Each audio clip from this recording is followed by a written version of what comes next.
গরমের সময় হঠাৎ বৃষ্টি হওয়ার কারণে 4x4 দিয়েও ধান তোলা খুব কষ্টকর হয়ে যাচ্ছে। তার একটা ছোট্ট ভিডিও। চাষিদের বড়টা ক্ষতি হয়ে গেল, ধান তোলা খুব কষ্টকর হয়ে যাচ্ছে।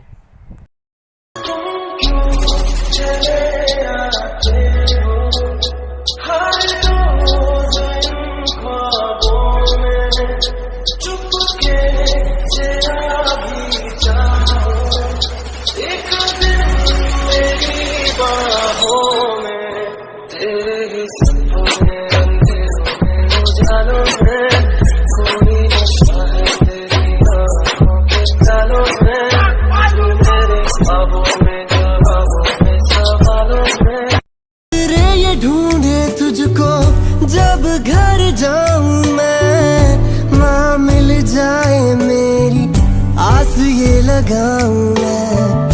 रिश्ते जहाँ के सारे